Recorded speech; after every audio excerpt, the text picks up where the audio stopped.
Olá, queridos heróis e heroínas, eu sou Elvis Ventura e esse é o canal Heróis e Mais. Hoje nós vamos reagir a esse vídeo aqui do canal Narrativando. Li 100 capítulos de Cavaleiros do Zodíaco, a obra mais injustiçada na internet. Análise. Eu sou muito fã do narrador, ele faz um trabalho sensacional e eu já queria trazer aqui para o canal Heróis e Mais reacts dos vídeos dele, dos vídeos de análise, onde ele fala de narrativa e tudo mais. E nada melhor para estrear do que um vídeo sobre Cavaleiros do Zodíaco, uma das obras que eu sou mais fã. Então, depois da vinheta, vamos reagir a esse vídeo. E esse vídeo aqui vai ter duas partes, porque o Narrativando aqui exagerou, né? Tem 1 hora e 45 minutos de vídeo, provavelmente até 3 partes, ok? Essa é a parte 1, vamos ver em quantas partes vamos fazer esse vídeo. Eu sei que tá sensacional, não assisti ainda, tô deixando para assistir com vocês. Depois da vinheta, está no ar Heróis e Mais.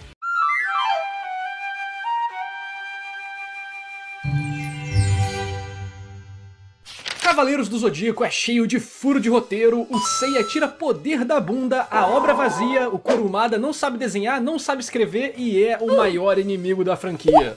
Você provavelmente já escutou uma dessas frases. Muitos falam essas coisas sem nem ter lido o mangá, simplesmente copiando o que viram na internet. E infelizmente, eu mesmo já falei algumas dessas coisas. Mas a pergunta que importa é verdade? Cavaleiros é tão ruim assim e só gostam por nostalgia? Ou tem algo a mais que faz os fãs serem apaixonados pela obra? Eu li 100 capítulos do mangá de Cavaleiros do Zodíaco, a obra mais injustiçada da internet brasileira, e vou analisar ela, a escrita do autor, as críticas e também comentar sobre alguns elementos importantes que sempre deixam de lado. Então já dá o like e se inscreve no canal para sempre receber análises como essa. Esse vídeo será uma... Então vamos lá. Eu já dei o like aqui não tá mostrando, mas eu não sei por que esse bug, eu dou like aqui, ó.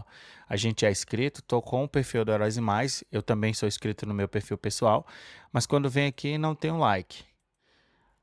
Eu não sei se, ó, eu dei lá aqui, aí fica sem o like, não entendo. Aqui essa introdução é interessante, muita gente aqui desse período mais moderno do consumo de mangás, realmente tem uma visão, às vezes, enviesada da obra Cavaleiros do Zodíaco, não só da Cavaleiros do Zodíaco, mas de várias outras obras também. Dragon Ball também sofre um pouco com isso. Mas como por conta do hype do Super, acabou que essa nova geração que pegou Dragon Ball não fica assim tão refém de criadores de conteúdo, de pessoas aí que meio que comentam sem realmente conhecer a obra. Então, é bom que o narrador e alguns outros criadores de conteúdo estejam fazendo um trabalho interessante, um trabalho para resgatar os Cavaleiros, né? Trazer aqui o que realmente é os Cavaleiros. O narrador fez isso com Bleach, e eu também sou muito fã de Bleach. E o narrador fez um trabalho muito bom também em Bleach, mostrando que muito do que as pessoas falam de Bleach é tipo um telefone sem fio. Ela escutou de uma pessoa, que escutou de outra, acabou que não teve contato realmente com a obra. Pelo visto acontece com Cavaleiros também. Apenas do mangá, dos 100 primeiros capítulos, especificamente da Final Edition, a versão mais recente, e não do anime. E eu também li em japonês. A Final Edition... Que foda, hein? O cara leu a Final Edition em japonês. Caralho, o cara é preparado. Eu não li a Final Edition, eu realmente não consegui pegar. Eu tenho o Kanzenban, porque eu escuto a galera falando, fandom de Cavaleiros, que tem coisas atualizadas nessa Final Edition. Não li o Kanzenban, espero conseguir pegar essa coleção e vamos ver. Traz melhorias sutis em alguns desenhos, e também traz mudanças de texto que comentarei mais pra frente. Só que aqui já encontramos um probleminha. Saint Seiya teve 246 capítulos semanais, que às vezes tinham 23 a 25 páginas. E os volumes físicos juntaram os capítulos de 2 em 2, basicamente. Então, muitos lugares dizem que a obra tem apenas 110 capítulos, o que é falso. Esses são os capítulos da edição compilada. Então, na lógica dos volumes físicos, eu fui até o capítulo 40, aproximadamente, logo no finalzinho das 12 casas. Então aproveitei e terminei de ler o arco. Com tudo isso explicado, bora lá! O Bora. capítulo 1 abre explicando rapidamente a lenda de Pégaso, já sendo uma ponte para as inspirações mitológicas da obra e as constelações, logo apresentando a própria Grécia com alguns turistas, que veem uma estrela cadente e comentam sobre uma antiga lenda que o padre os contou sobre elas caírem na Terra. Bem, tematicamente... Inclusive, esse capítulo ele não foi adaptado no anime. Ele é, como é que eu posso dizer, meio que diluído ali no anime, mas especificamente do jeito que o Kurumada fez esse primeiro capítulo, não tem lá essa parte aqui, principal aqui, que mostra o Seiya, vai mostrar ele treinando com a Marin e tudo mais. Não tem isso aqui no anime. A lenda se concretiza e basicamente uma estrela de fato cai na Terra. Não era um meteorito ou coisa do tipo, e sim nosso protagonista Seiya, que foi jogado ao alto por um golpe de sua mestra, Marin, que quer o treinar para que não morra no dia seguinte quando enfrentar Cassius, para ver quem é o merecedor da armadura de bronze de Pégaso. E toda essa sessão é bem interessante de se dissecar, porque mostra como, muitas vezes, elementos que tornam a obra boa de se ler podem não estar explícitos na história ou na narrativa textual em si, pois é uma sequência de detalhes e técnicas de diversas áreas que se misturam para isso. Temos o uso da clássica técnica para incentivar a virada de página, que é mostrar o rosto de... E para quem não leu o mangá, né, para quem só viu o anime, não sabe que já aparece o Aioria de Leão. Esse aqui é o Aioria. Tá, ele já aparece aqui nas primeiras páginas de Cavaleiros. A ação do personagem surpreso, há algo que não sabemos e que é colocado ali no cantinho da página, a curiosidade visual de uma pessoa com roupas antiquadas em tempos modernos, e a dor, o mistério e o certo desespero do personagem perguntando onde ela está. São pequenas coisas, mas que vão construindo uma cena na sua mente, para logo aparecer uma mulher de máscara, uns papos de que o Seiya vai morrer e a demonstração de capacidades sobre-humanas. Inclusive, olha só que interessante. Isso é massa. Normalmente, a leitura de uma página em um mangá começa do topo da direita, mas aqui o Kurumada brinca com essa noção de como nossos olhos devem deslizar pela página. Nessa página temos um golpe de baixo para cima, começando aqui no canto esquerdo inferior, e quando viramos a página, o próximo quadro é vertical, com o Seiya sendo jogado de baixo para cima, e uma faixa de sangue apontando a direção que o personagem está indo, para então ele cair de cara no chão no painel da esquerda de cima. Percebe que na página anterior temos um quadro de baixo para cima no cantinho da página, e quando viramos, a gente tem a continuidade desse movimento, com o personagem subindo, como se o movimento tivesse começado embaixo da página, logo depois de onde a página anterior acabou. Bem legal, né? Ótimo uso de técnicas narrativas visuais. Conforme a personagem vai explicando sobre... Eu sei que o pessoal, tem algumas pessoas que não gostam do estilo do Kurumada, mas o fato é que ele é um bom quadrinista. Para quem lê o mangá, sabe que é muito fluido, é muito fácil de ler, muito fácil de entender, ok? Eu li Os Cavaleiros bem na época que saiu pela Conrad, e cara, mesmo que o estilo dele no início não seja aquele estilo sensacional, aquele nível de arte que ele vai chegar já em Poseidon, né, e depois em A Saga de Hades, é muito bom, eu gosto do estilo dele, assim, é bom de ler, sabe? O design talvez algumas pessoas não gostem, mas eu nunca achei ruim, sempre achei interessante os personagens, a maneira que ele escreve, que ele desenha, né? Elementos visuais chamativos, principalmente para crianças de 12 a 18 anos, que estavam lendo na época, com personagens sendo decapitados, golpes que explodem as coisas e orelhas decepadas. Essas coisas ajudam a mostrar qual será o clima geral da história e entrega os elementos visuais que o público-alvo pode gostar. Mas voltando a falar mais da parte narrativa... Uma coisa importante que o narrador falou que algumas pessoas deixam passar. Não são criancinhas de 6, 7, 8 anos que leem shonen, tá? São vamos dizer assim, pré-adolescentes, são jovens mesmo. Né? Você tem aí 12 anos, a partir de 12 anos e tudo mais. Claro que nada é tão rigoroso assim. Pode ser que crianças mais jovens leiam. Lá nos anos 80 você tinha um tipo de narrativa e um tipo de censura, vamos dizer assim, diferente do que a gente tem hoje. Apesar de hoje você ainda ter obras mais pesadas, talvez esse gore aqui, para algumas pessoas que só conhecem o mainstream do tipo, sei lá, One Piece, um pouquinho do One Piece, um pouquinho do Naruto, porque também são obras que, de certa forma, não são para criancinha mesmo. Eu falo aquela criancinha mesmo de 8 anos, 7 anos, né? Não, é uma parada que na verdade, sim está relacionado a pessoas jovens, mas não necessariamente crianças, né? As obras para essas crianças mesmo são outras, não são shonen. Tem um outro tipo de obra que é relacionado para essas crianças, que é o que tem até aquele Doraemon, aquele gatinho e tal. Várias obras para esse tipo de público, né? Acho que é Kodomo, que é o tipo.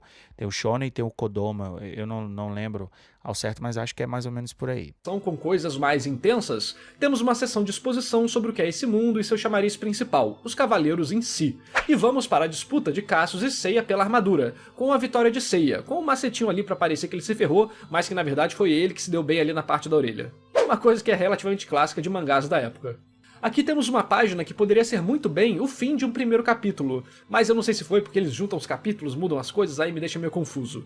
De qualquer forma, daqui mais ou menos 35 páginas, até a página 60 e poucos, temos a continuidade desses elementos e das técnicas citadas, adicionando mais coisas dramáticas e interessantes para continuar mantendo o interesse do leitor, como o rosto da China, os ciclos de tentativa e falha, com o C tomando pancada e se levantando, a armadura não funcionando inicialmente, mais sobre o cosmo e uma certa sensação de drama e melancolia. Então, o que eu achei desse início? Muito bom, apresenta uma boa quantidade de elementos, tem ritmo bom, um gancho forte e deixa perguntas no ar. Agora, falando mais sobre o início da história em geral, considerando vários capítulos pra frente, o mangá meio que não tem gordura, por assim dizer. Em nenhum momento você sente que o autor tá enrolando, e é algo que vai permanecer até onde eu li. Só que existe um perigo com esse tipo de coisa, que já vamos comentar. O motivo do Seiya se esforçar e sacrificar não é explicado nesse primeiro capítulo aqui, sendo um objetivo que ele carrega desde os 7 anos, como vemos no flashback. Esse pequeno mistério também ajuda a criar uma dúvida positiva no leitor, para tentar entender por que ele aceitou basicamente ser torturado nesse treinamento brutal.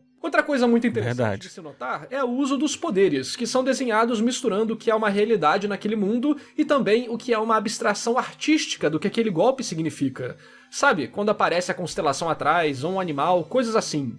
Isso foi popularizado e refinado pelo Kurumada em Ring Nikakero, uma obra anterior dele e o primeiro grande sucesso da Shonen Jump. Antes, os golpes tendiam a ser muito mais reais e menos abstratos. Foi a partir de Ring Nikakero e depois Cavaleiros que isso começou a mudar devido à execução do Kurumada e à popularidade de suas obras. E essa ideia também não está sozinha lá no meio conceitual, ela também influencia na quadrinização, com as páginas duplas grandiosas, coisa que meio que começou com ele também.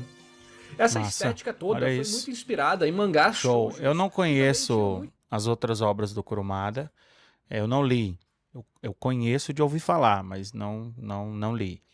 Mas eu vi que, eu vi um vídeo, eu não lembro o nome do criador, que fala sobre o Ring no Kakeiro e mostrou algumas páginas muito legais, inclusive, também, né? E essa questão, né, dos golpes serem abstratos, isso nossa, isso é muito bonito, apesar de eu gostar também da porradaria, né?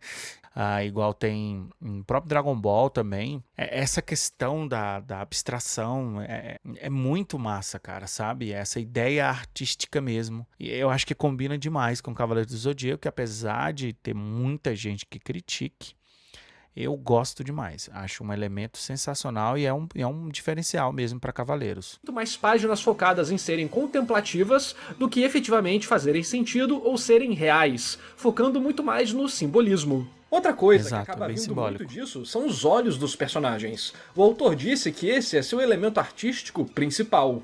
E um exemplo que podemos ver é no capítulo 1 mesmo, durante a luta contra a China, onde ela disse que vai matar ele da próxima vez que se encontrarem e a gente vê um olhar triste no protagonista. Fora outros momentos onde temos grandes cílios, pupilas e os famosos olhos fechados com frequência. A ideia de misturar shoujo com shonen partiu da vontade do Kurumada de fazer as suas obras misturarem ação e elegância, para que pudessem ser aproveitadas por meninos e meninas. Caraca, que massa! Os personagens dos Cavaleiros realmente têm esse elemento visual mais do shoujo mesmo, uma coisa que não sabia que era intencional. Eu pensei que era algo tinha mais a ver, sei lá, talvez algo sem querer que ele fez, mas não. Então, pelo que o narrador falou, é algo intencional mesmo do cara. Show de bola. Até no estilo artístico em geral, os personagens meio estilizados, bonitos, mais fortes, e os cenários bem detalhados e mais próximos da realidade. Outra marca bem comum nos shoujos da época. Percebe que isso é bem diferente de um Dragon Ball da vida, não é? Sim. Mas já falaremos disso quando entrarmos mais na quadrinização. E não foi só esse tipo de coisa que influenciou o mundo dos mangás não. Sabe gritar o nome dos golpes quando você os usa? Então, o autor é referenciado como uma das grandes influências desse aspecto no Japão. Claro, é muito difícil criar algo, e uma pessoa ou outra sempre deve ter feito antes, e ele aprendeu com ela. Mas ele refinou isso de diversas formas, trazendo os balões de texto que são manchas de sangue, uniu as poses icônicas a painéis lindos representando abstratamente os golpes, e mantendo isso como um padrão na obra para todos os personagens. E como esse refino foi feito no primeiro grande sucesso estrondoso da Shonen Jump, o Ring Nikakero, e depois em outro grande sucesso estrondoso da Shonen Jump, Cavaleiros do Zodíaco, então ele meio que tem reconhecimento de ser o criador disso por muitos mangakas, editores e leitores. Que legal. A quantidade de coisas que ele trouxe para o sistema isso. de mangás não acabou. A fórmula do grupo protagonista tendo 4 ou 5 membros também foi popularizada por ele, assim como um aliado que vira inimigo ou inimigo que vira aliado. Coisas hoje que vemos como clichê e padrão apareceram pela primeira vez nas grandes publicações, nas obras dele, e não foram coisas simplesmente jogadas, e sim muito bem executadas que geravam a euforia dos fãs da época, sendo boas mesmo, só ler os mangás dele que isso pode ser percebido, por mais que os mangás possam ser meio excêntricos de algumas formas. O mesmo vale para torneio de grupo com 5 protagonistas, cada um lutando contra outros inimigos 1 contra 1. Yu Yu Hakusho mesmo carrega diversos elementos do Kurumada, não só com o Torneio das Trevas, mas com o Kurama, por exemplo, sendo basicamente um personagem de Cavaleiros do Zodíaco, desde seus cabelões até o fato dele ser belo e mortal, usar rosas para lutar, elemento simbolicamente feminino de shoujos, que também teve muito destaque em Cavaleiros. Resumindo de forma meio sacana, tudo que você gosta em shonen veio do Kurumada. Enfim, vou deixar pra contar mais curiosidades no final. Legal. Eu tinha visto que a questão do torneio tinha sido criado em Dragon Ball, né? Aí eu não sei se, como as obras são muito próximas, eu não sei realmente se começou com o Cavaleiros ou se começou com o Dragon Ball. Como eu sou fã das duas obras, dos dois autores, para mim não interessa quem começou isso aí. O que acontece é que tem nas duas obras, realmente, né? Tem o torneio galáctico, né? E tem o torneio de artes marciais lá em Dragon Ball. Do vídeo e passar também a lista dos deuses do mangá para você que tem curiosidade. Por isso já dá o like, se inscreve no canal, se liga. Se inscrevam, galera. Esse canal é sensacional. E se quiser tirar uma prova de tudo que eu tô falando aqui, você pode ler a Final Edition de Cavaleiros do Zodíaco em português, fisicamente, que está sendo lançada pela JBC. Vou deixar no link afiliado da Amazon na descrição. Será que tem para comprar? O canal Damon Tempest, junto dos demais membros da fandom de Cavaleiros do Zodíaco, prepararam o drive da Kurumadologia, onde você encontrará muitas coisas que eu não posso falar aqui, mas é super completo em altíssima qualidade. Vou deixar o link aqui na descrição também. A história continua apresentando mais sobre a Saori, sobre seu plano, sobre a existência da armadura de ouro de Sagitário e o torneio que irá começar. Porém, Seiya aparece e diz que não vai lutar, revelando que quer apenas uma coisa, encontrar a sua irmã, como prometido por Saori e sua instituição. Mas tudo é interrompido por Jabu de Unicórnio, que é meio capacho da Saori. E aqui podemos comentar um pouco mais sobre a personalidade do Seiya nesse início da história.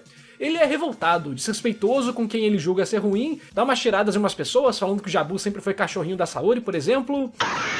Parando pra pensar, o Seiya é meio que um delinquente japonês. Você já deve ter visto isso em outros mangás. Normalmente são personagens que sempre usam uma jaqueta por cima dos ombros e tal. Esses personagens representam algo que realmente rolou no Japão, a cultura Banshō, Furyo ou Yankee. Também tem os Bozozokos, mas aí é mais com moto. E uma das maiores inspirações do Kurumada são exatamente histórias do tipo. Então, até que faz sentido. Essa é uma visão bem diferente do que eu tinha do Seiya. Eu vi Cavaleiros quando passava no Cartoon, lá em 2005. Sempre achei legal, mas nunca adentrei na obra, porém escutava coisas aqui e ali.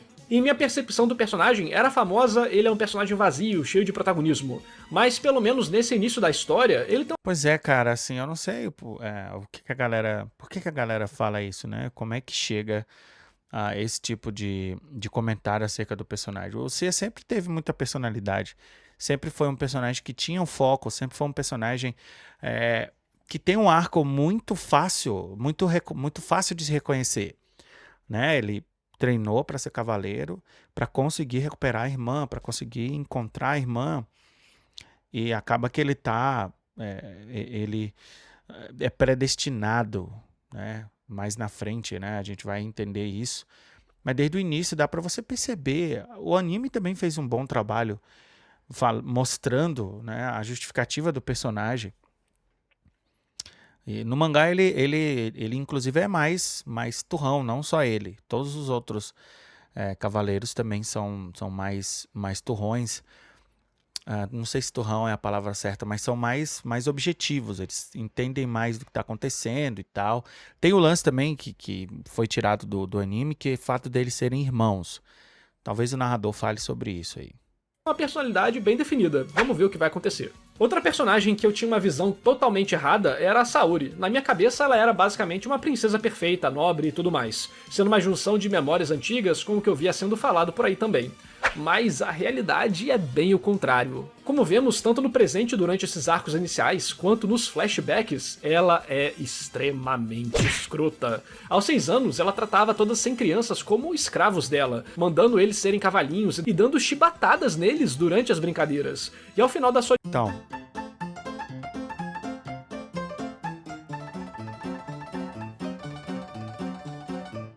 tem uma abelha aqui, peraí.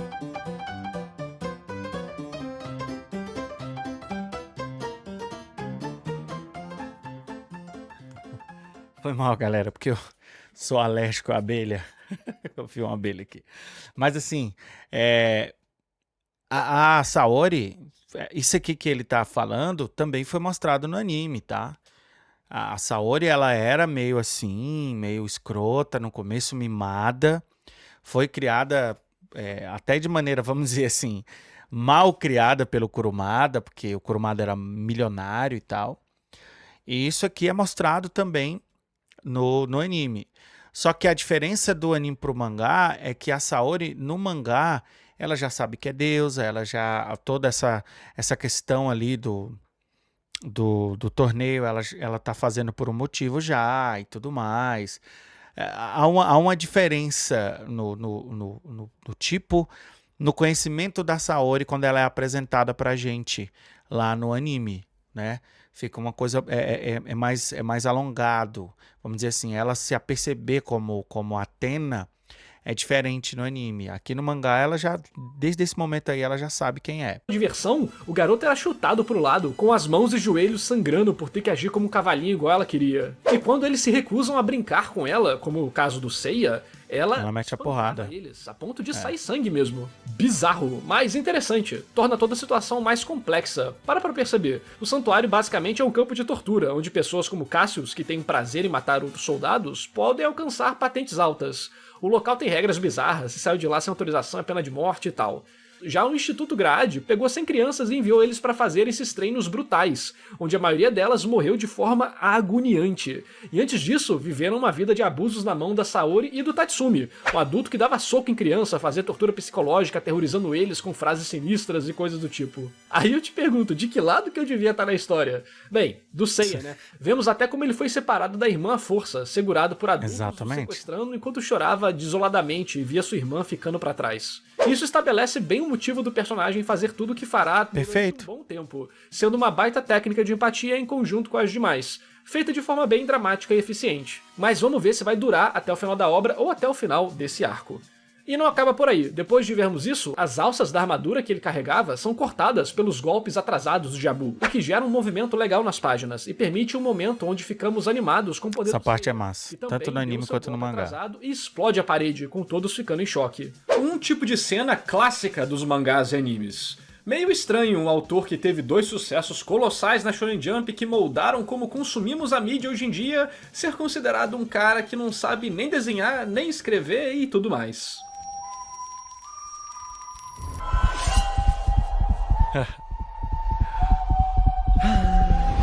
Enfim, o torneio começa. Cara, como eu falei, é muito bom o narrador e outros criadores. Ele falou, Tempest. Eu acho que eu já vi alguma coisa desse criador de conteúdo também. É muito bom que eles estejam fazendo esse trabalho. Agora, uma coisa, gosto é gosto. Eu acredito que nem o narrador e nenhum desses criadores aí estão querendo te obrigar a gostar de Cavaleiros. Eu também não quero te obrigar a gostar de Cavaleiros. Agora, uma coisa é você não gostar.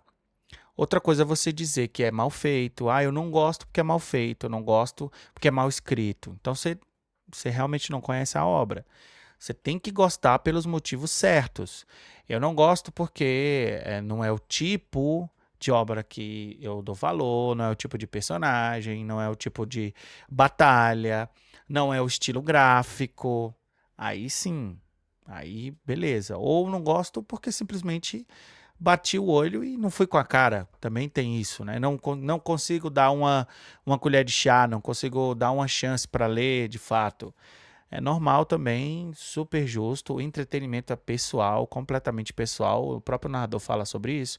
Agora, não dá para você não gostar por conta de boatos, por conta de ouvir falar e tudo mais. Eu sempre indico que você leia, que você assista, entendeu? Eu sempre indico isso. Vamos lá, continuar. E aqui temos a execução de um elemento que no futuro seria refinado pelo autor de Dragon Ball. Sim, o início do temível Power Scaling numérico. Durante o torneio, tudo que os personagens fazem acaba sendo calculado por um computador. Então, a velocidade deles, isso é muito legal. O Power Scaling realmente, então, iniciou-se com Kurumada. Mesmo que eu não saiba, né? Talvez o narrador traga essa informação, que realmente o torneio começou antes, no mangá de Cavaleiros, antes do torneio do Dragon Ball. Isso não significa que, sei lá, o Akira se inspirou no Dragon Ball, o Akira se inspirou nos Cavaleiros, ou o Cavaleiros se inspirou no Dragon Ball. Também não estou dizendo isso. É só dizendo em qual obra teve o torneio antes. Mas quando rolava o torneio lá em Dragon Ball, o Goku e o Kuririn criança, ainda lutando contra o Jack Chun, não tinha Power Scaling, não tinha, né, esses gráficos, né? Aqui é kilowatts, se não me engano. Ele vai dizer ele criou um número, né? Lá no Dragon Ball é Ki, né? O nível de poder. Os Saiyajins trazem os níveis de poder e depois isso fica na obra durante algum tempo. Depois o Dragon Ball também esquece isso aí. Eu acho massa, tá? Acho massa o Power Scaling. Nível de poder, nível S, nível K, nível H. Eu gosto de solo leveling. Sabe, os caçadores lá de nível E, de nível B, A, eu acho massa isso. Gostava quando tinha Cavaleiros também, depois saiu daqui, né? Saiu desse nível aqui e ficou só na questão mais abstrata do cosmo, até para os Cavaleiros conseguirem ultrapassar os poderes e tal. Mas vamos lá. Golpes e coisas do tipo. Esse elemento foi colocado provavelmente para ter um impacto com as crianças da época, para gerar aquelas discussões e tudo mais, dando uma sensação de espetáculo às cenas, passando a intensidade do que está acontecendo sem a necessidade de botar outros marcadores de destruição, como por exemplo destruir uma montanha, mas mostrar que aquilo seria a força suficiente para tal. E esse tipo de coisa é abandonado logo depois desse arco, dando mais foco para as famosas citações sobre velocidade do som, da luz e coisas do tipo para hypar os personagens. Mas a ideia tinha um certo mérito, ela realmente tinha o princípio para atrair a atenção dos leitores. Assim, em Dragon Ball, ganhamos o scanner que verifica o poder do usuário em um só número, ao invés de múltiplas variáveis. É de mais de 8.000! Nas lutas desse torneio, o foco não é preparar algo mais intenso e dramático, mas sim apresentar os protagonistas. Então seus inimigos acabam sendo mais ferramentas para vermos mais sobre os protagonistas do que personagens em si. Felizmente o autor sabe onde gastar tempo, então não sentimos nada sendo desperdiçado nesse quesito, tipo, caraca, tá mostrando muito desse personagem inútil que vai ser descartado logo depois. Mas algumas cenas do de fato, toda a luta é legal. Podem ser meio chatinhas, porque são bem repetitivas. Mas como eu falei, esse vai ser um elemento que vai ser descartado logo depois e não vai acontecer esse problema de novo. O primeiro personagem do torneio que realmente tem um aprofundamento é o Yoga. Sua apresentação é destacada e dramática, com ele pulando no mar congelado para entregar rosas ao corpo de sua mãe. Nos contando muito sobre o personagem sem falar diretamente, tanto sobre sua personalidade e o contraste que teremos no futuro. Onde Camus quer que ele seja frio, no sentido de controlar suas próprias emoções, enquanto no fim o Yoga não tinha nem essa frieza toda e soube usar as emoções de uma forma diferente do Camus. Tanto em relação ao amor pela sua mãe, quanto ao fato de trair a missão que o santuário deu de matar os Cavaleiros de Bronze devido a sentir o fogo das emoções deles. E até como ele vai... Exatamente, isso aqui é um elemento que não tinha no anime, o que é justamente o Yoga sendo enviado do santuário para matar os cavaleiros lá. E se teve, foi algo muito en passant que não deu foco. Aqueles também não dão foco, mas tem... Quando você lê, é mais claro que o Yoga tá lá com uma missão. No anime, é muito mais uma questão rival, é muito mais uma questão de rivalidade do Yoga com o Seiya e os outros protagonistas e tal. E rapidamente passa a vilania, né? A vilania aparece na pessoa do Ikki. Mas aqui não, aqui quando você lê tem um momento lá que tem realmente, fica claro que o Yoga é um emissário, na verdade é um funcionário para matar os cavaleiros que estão usando as armaduras e os poderes, né, contra as ordens do santuário, porque os cavaleiros, eles são tipo guardiões, não podem fazer aquilo, né, para benefício próprio. Eles não podem usar os poderes por benefício próprio, para benefício próprio. Cortar nas 12 casas, com uma das melhores frases desses 100 capítulos que vamos falar depois. Então, é um personagem que aparenta ser frio, mas é muito sentimental. A luta dele contra o Hydra é bem rápida, mas cada lutinha serve para apresentar um conceito, um personagem e também traz algumas mecânicas novas para o combate. Essa dinâmica rola de novo, mas mais intensa ainda, na luta do Seiya contra o Shiryu, onde conhecemos mais sobre o dragão, sua personalidade, temos poderes um bom personagem detalhes também. curiosos sobre o escudo e tudo mais. E outra coisa é adicionada na mistura, que é a intensidade desse tipo de mangá, onde os personagens são extremamente masculinos e dedicados a lutar até o fim de suas vidas, É massa isso, hein? sem arrependimentos. Essa questão de sangue, suor e lágrimas vai acompanhar a CDZ do início ao fim, e vem de um tipo de obra japonesa chamada de Neketsu, as histórias de sangue fervente. Por isso, tudo é demais. Seiya cai de cara no chão, sai no sangue pra todo lado. Isso aí é Mas massa. levanta, porque precisa continuar, não existe outro caminho. Shiryu e Seiya tiram suas armaduras pra resolver no soco, dando golpes pra matar, Na porrada. mas respeitando o Coisa de adversário. homem. Inclusive, essa é uma das poucas lutas nesses 100 capítulos que possui uma coreografia marcial, além dos poderes abstratos. Bem, Shiryu tem seu coração parado pelo golpe de Seiya, que cai desacordado, mas se levanta para dar um golpe igualmente poderoso do lado oposto, para fazer com que o coração do seu adversário volte a bater. Porém, Seiya... Essas coisas são muito de histórias de Kung Fu, né?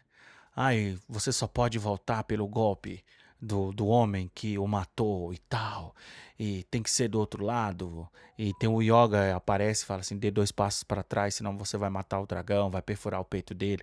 Então essas coisas tem muito também dessas histórias de Kung Fu que nasceram, se popularizaram, não nasceram, claro, se popularizaram com Hokuto no Ken, que é uma obra que meio que tá anterior ao Dragon Ball e aos Cavaleiros também, mas é quase da mesma época também. Né, mas é um pouquinho anterior, assim. ter mais algum esforço pode morrer, já mal conseguindo ficar de pé pela sua falta de energia e pela perda de sangue, precisando de tratamento médico urgente. Só que, mesmo assim, ele vai. E com a ajuda de outros cavaleiros que respeitam e valorizam esse comprometimento e masculinidade do respeito ao adversário, Seiya consegue usar um golpe final para que Shiryu volte à vida. O momento é cheio de gritaria, drama, mulher maravilhoso. chorando, e todos esses sentimentos e sacrifícios fazem Yoga se questionar se realmente eles são malignos e devem ser eliminados. Essa intensidade, que alguns podem chamar de novela mexicana, é proposital. Tudo será resolvido a partir das lutas que representam as convicções e filosofias dos personagens. Mais ainda do que em outros mangás de batalha, devido ao próprio power system da obra que a gente vai comentar no final do vídeo. Todos os laços, informações, tramas, meio que tudo vai andar, ou estar diretamente conectado, às batalhas sentimentais dos personagens, que em geral seguirão essa estrutura, 15 páginas de build-up e 5 páginas de explosão. Com a luta acabando normalmente no mesmo capítulo, às vezes em 2 e raramente mais do que isso, sendo algo mais comum mais pra frente da história. Por isso, acho que vale a pena explicar um pouco sobre essa decisão do autor. Nessa época, pré a reestruturação dos shonens que meio que rolou com Dragon Ball, muitos mangás de luta não tinham foco necessariamente na coreografia soco a soco. Claro, alguns tinham, mas essa não era a expectativa igual hoje em dia, entende? Então vamos dizer assim, depois de Dragon Ball as coisas foram muito influenciadas por ele, antes era diferente, mas também teve um meio termo aí que era a forma que o Kurumada popularizou. O próprio Kurumada falou que quando fez Rengi Kakeru não ia conseguir fazer algo como Ashita no Joe, que é uma outra obra de boxe, muito mais realista, por assim dizer. Massa. Então ele teve que achar uma outra forma.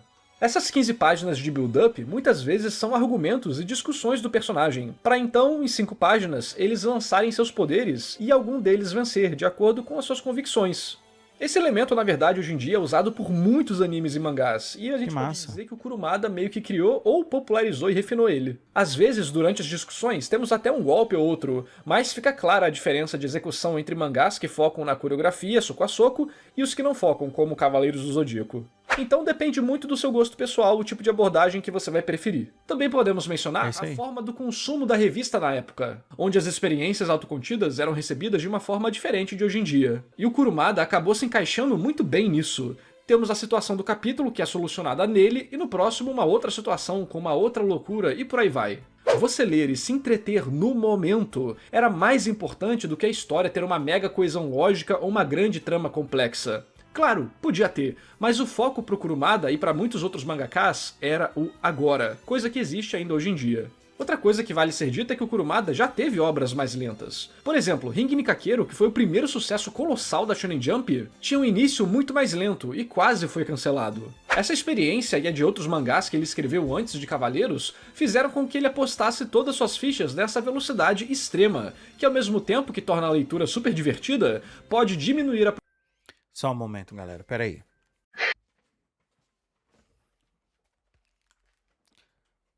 Voltei. Profundidade de vários momentos que deveriam ser mais importantes. Enquanto você lê, você até deixa passar, mas depois, quando reflete um pouco, talvez se pegue sentindo falta de algumas coisinhas. A filosofia do autor para escrever é que todo capítulo tem que ter um grande clímax, e que é a partir desse momento que ele escreve as outras páginas em volta, usando todas suas melhores ideias no agora, não deixando nada guardado para o futuro. Ele sente que além só de surpreender o leitor, ele também não pode deixar o leitor prever o que vai acontecer no próximo capítulo. Ele não pode saber o próximo movimento e fala dos personagens. Eu acho que tudo isso é um contexto legal para entendermos por que tudo é tão frenético assim. E porque a gente tem uma média nesse início aqui da história de 2 capítulos por luta. Nessa perspectiva de produção, o planejamento pro amanhã não é um dos elementos que mais importa, porque ele quer fazer você se entreter no hoje.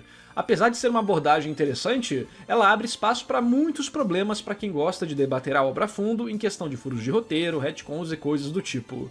Talvez por isso Cavaleiros já recebeu alguns ajustes de diálogo para deixar certas coisas mais claras e até mudar certos elementos para evitar problemas posteriores. Por fim, a outra última chave para entendermos as batalhas e o ritmo do Kurumada, pelo menos nessa perspectiva mais narrativa, é a sua inspiração nessas obras Nekketsu que comentamos, as obras de sangue fervente, visto que elas em geral trazem muito desse sentimento explosivo. Apesar de muitos mangás da época não terem essa coreografia de luta soco a soco moderna, os poucos golpes que serão dados carregarão tudo que o lutador discutiu durante o combate.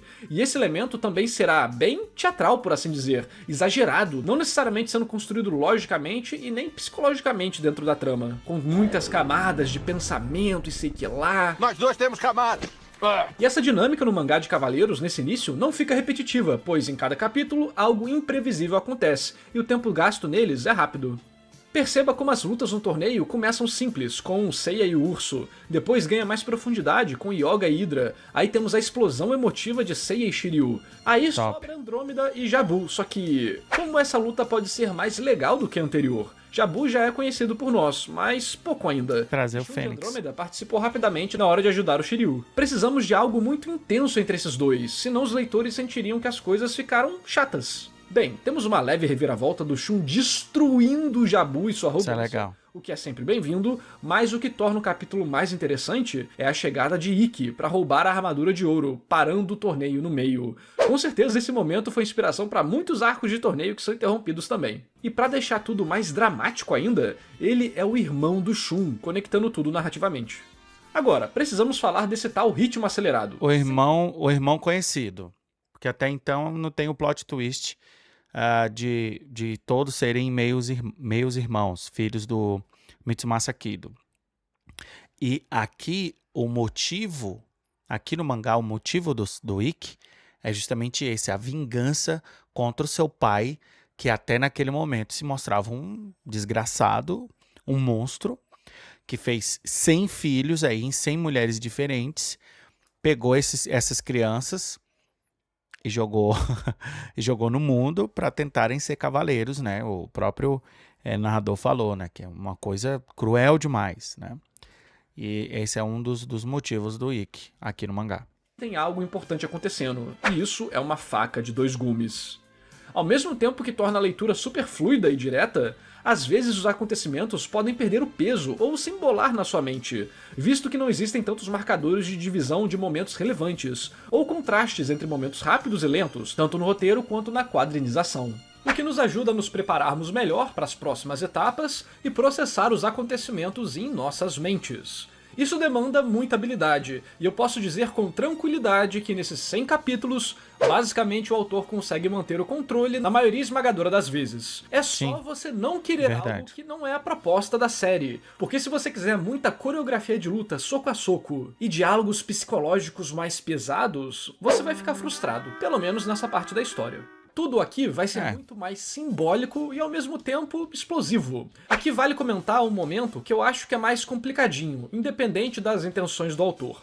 Vemos um pouco do passado do Shun e do Ikki, para estabelecer melhor os personagens e as cenas brutais no presente. Como o Cavaleiro de Lobo sendo destroçado numa ilusão do Ikki. Que painel, É legal, velho. mas logo os Cavaleiros Negros de Fênix aparecem. E essa parte aqui é basicamente mais um momento para destacar os protagonistas, aproveitar para aprofundar neles, apresentar um pouco mais do mundo, mover a trama e dar um novo objetivo. Pô, bacana, né? Não dá pra dizer que é mal feito em si pelo que estava lá. A estrutura do capítulo funciona, os pontos relevantes são destacados e tudo mais, tudo é muito rápido, então não atrapalha tanto. Só que eu sinto uma sensação estranha. Esses clones do Ikki são literalmente descartados da história após a aparição deles. Tudo bem, eles morrem e tal, mas não Essa parte dos Cavaleiros Negros eu também acho assim muito rápida, muito esquisita.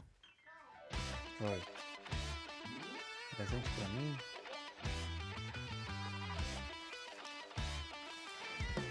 Outro, pai.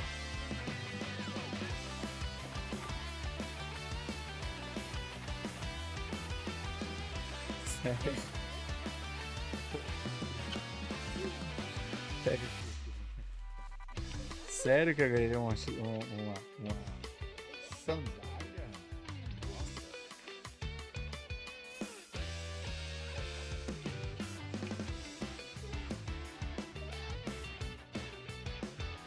Tô ganhando vários presentes aqui. Eu já vou ganhar vários presentes, não era só no Natal, né?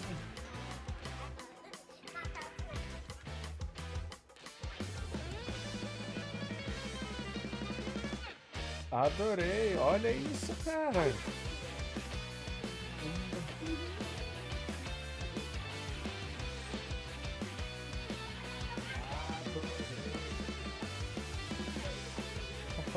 O que você comprou? Precisava comprar. Obrigado, filho. Obrigado. Não, eu tô vendo aqui. Nunca nem calcei uma chinela dessa. Eu tô todo besta aqui. Eu tô em live aqui. Não, eu tô gravando um vídeo aqui. Vamos lá pra galera. Vou deixar no vídeo aqui. Aqui, velho. Traz água pro papai. Vamos continuar o react aqui, galera. Eu ganhei vários presentes de Natal aqui antecipado. Ó, mulher, nada de mais presente, tá? Tá ótimo aqui. Ai, minha esposa é maravilhosa. Vamos lá, vamos continuar. existe nenhuma relevância para os personagens. E não que tivesse que ter, mas eles só ficam soltos, dando espaço para outros Cavaleiros Negros aparecerem depois. Aqui era o Ikki original que tinha que brilhar. Não precisava mudar a nossa atenção tão rápido para outra coisa assim. Eu sinto que basicamente tudo que aconteceu aqui podia ser só o Ikki, e então os outros Cavaleiros Negros aparecerem. Porque ficou bem artificial. A sorte, novamente, é a velocidade e a dinâmica interna dos capítulos. Sim. Mas quando você pega pra ver... O que parece é que é como se fosse para alongar um pouco a história, para dar uma alongada. Ele coloca essas sombras para os cavaleiros, né, os outros cavaleiros lutarem com essas sombras, dá tempo do Ikki ir para lá, e aí para eles alongarem obrigado, para depois eles lutarem com o Ikki, com os outros cavaleiros negros e tal. Talvez o único momento que tem uma encheção de linguiça, vamos dizer assim. mais ampla, fica bem chatinho mesmo. Dá pra ver que o autor tava com a mentalidade de eu não posso ser lento, tudo que eu apresentar vai ter luta. Talvez devido à pressão que ele tomou do editorial em suas outras obras, como falamos anteriormente. Visto que aparentemente isso não é uma característica desse autor em si. Até no verso da capa ele fala que tava fazendo uma história pra poder chegar mais rápido no mainstream, pra que todo mundo conhecesse Cavaleiros do Zodíaco. E isso envolvia pegar a atenção das crianças em todo o capítulo de forma intensa. Então é... Show. Pro que eu não vejo muitos problemas em si dentro daquela cena específica, mas acaba repetindo uma dinâmica parecida dos demais Cavaleiros de Bronze, que não tem muita personalidade ali e servem só para elaborar outros elementos menores da história. E dentro de uma produção real de um produto, a gente pensaria, como eu poderia gastar esse tempo? Será que essa é a melhor forma? Sinceramente, eu acho que não. Aí logo depois dos Cavaleiros de Bronze, a gente tem os Cavaleiros de Fênix Negro, que são a mesma coisa, a mesma dinâmica, e é logo um depois do outro imediatamente. Sabe, não é das coisas mais elegantes de se fazer, foi meio que uma trapaça aqui. Acaba sendo mais um momento onde você esquece os inimigos e leva as informações relevantes pro futuro, do que um momento relevante ou até ruim, de fato. Você fica meio, ah tá, mas logo passa. Então provavelmente não vai te revoltar muito. Imagino que poucas pessoas droparam rápido. de Cavaleiros do Zodíaco em si porque aconteceu essa repetição aqui. Sim, vou comentar um com pouco certeza. dessa questão da estrutura um pouco mais pra frente. Com um novo objetivo, os personagens se separam para se prepararem para o combate. Temos um pouco mais do desenvolvimento da relação deles com a Saori, que mais tarde vai ser filha da puta com o Seiya de novo, manipulando ele emocionalmente em relação à irmã, e também temos o Tatsumi, o mordomo dela, que é um dos maiores canalhas dessa história, espancando criança, fazendo Também coisa acho. psicológica, sendo um bosta, arrogante, etc. Temos a apresentação dos Cavaleiros Negros de outras constelações e uma preparação da rivalidade deles com os demais personagens, para dar uma valorizada nas próximas lutas e não ser a mesma coisa uma terceira vez. Aqui realmente aqui a obra expande. Agora sim, eu já tô terminando o vídeo, essa parte agora, porque ele já tá entrando em outro tópico aqui, né? Cavaleiros Negros. A gente viu, deixa eu ver os tópicos aqui. A gente viu, na verdade esse ainda é Cavaleiros Negros? Não, é Guerra Galáctica. Agora ele tá entrando em Cavaleiros Negros, eu vou finalizar aqui. Mas aqui, esse lance dos Cavaleiros Negros serem idênticos aos Cavaleiros é uma coisa que, pelo que o pessoal diz, na versão definitiva ele traz um contexto melhor. E aqui tem um elemento que foi usado, inclusive, no filler do anime, que é o elemento do Cavaleiro Negro ter um outro Cavaleiro Negro. Aqui o Cavaleiro Negro de Dragão tem um irmão. São dois Cavaleiros de Negro de Dragão, né, de Dragão Negro, que lutam aqui. Lá no anime eles tiraram esse elemento aqui. Meus queridos heróis e heroínas, vamos continuar aqui. Talvez vou fazer em 3 vezes esse react aqui. Se você não conhecia o narrador, tá vendo aí que o cara é fera. Eu já tenho programado aqui vários reacts desse criador de conteúdo e vai ser uma honra para mim poder conversar com ele aqui no canal Heróis e Mais em uma live. Já entrei em contato, a gente já se conheceu lá no CMB, é um cara sensacional e esse bate-papo vai acontecer. Por enquanto estamos aí nos reacts e eu vou ficar dando os meus 2 centavos aqui de fã nos vídeos que esse cara tá fazendo, porque eu sou fã mesmo do trabalho dele. Então é isso, meus queridos heróis e heroínas, mais um vídeo pra vocês, mais um react, a gente se vê no próximo. Não se esquece, você também é um herói e você também é uma heroína. Está no ar, Heróis e Mais.